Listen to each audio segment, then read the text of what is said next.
তো আগের ভিডিওতে তো বলেইছিলাম যে আমাদের বাড়িতে কার্তিক বসিয়ে দিয়ে গেছে, তো আমরা ছোট করে পুজো করছি।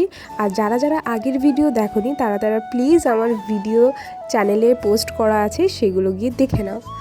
আর এখানে কিন্তু আমার বড়মশাই ভালো করে পুজো করছে। আমি বলেছিলাম যে আমার বড়মশাই ভালো পুজো করতে পারে, ওর এই সব দিক থেকে অনেক নলেজ আছে, যেটা আমার কিচ্ছু নেই। আমি পুজো সম্পর্কে আমাকে বলে দিলে আমি করে দেবো, বাট আমার পুজো সম্পর্কে কোনো নলেজ নেই।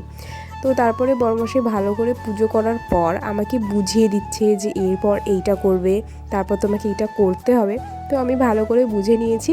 আর তারপরে কিন্তু এখানে ঠাকুরকে যা যা ভোগ দেওয়া হয়েছিল সেগুলো অল্প করে করে আমি ঠাকুরকে খাইয়ে দিলাম, নাকি খাওয়াতে হয়, খাইয়ে দিলাম। আর তারপর ঠাকুরের জন্য যে যে খেলনাগুলো এনেছিলাম সেগুলো ঠাকুরের হাতে দিয়ে দিলাম। তারপর একটা চকলেট ছিল, সেই চকলেটটা তার হাতে ভালো করে ধরিয়ে দিলাম। আর আমাদের এখানে প্রায় সব বাড়িতেই কিন্তু কার্তিক বসিয়ে দিয়ে গেছে, সব বাড়িতেই মোটামুটি ভালো করেই পুজো হয়েছে।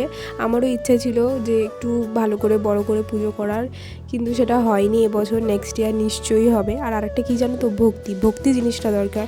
তুমি ঠাকুরমশাই ডেকে পুজোও না করতে পারো, তোমার মনে ভক্তিটা দরকার। ঠাকুরমশাই ডেকে বড় করে প্যান্ডেল করে পুজো করলেই যে ওটা পুজো, সেরকম কিন্তু না। তোমার মনে যদি ভক্তি থাকে তাহলে তুমি যে কোনোভাবে ঠাকুরকে একটু জল বাতাসা দিয়েও তুমি ভালো করে পুজো করতে পারবে। আর তারপরে এখানে ঠাকুর প্রণাম করে নিলাম, তারপর সবাই প্রণাম করলো। আর আরেকজন তো মানে যে ঠাকুরমশাই হয়েছে সে আবার দক্ষিণা চাইছে, যে ব্রাহ্মণের দক্ষিণাটা দাও। তারপর এখানে সবাই মিলে প্রণাম করলো। প্রণাম করে এখানে পুজোর সব কিছু কমপ্লিট করে আমরা নিচে চলে গিয়েছিলাম। নিচে গিয়ে আমরা একটু গল্প করছিলাম, আনন্দ করছিলাম। আর পুজো করে আমার বড়মশাইয়ের আবার ঘুম পেয়ে গেছে।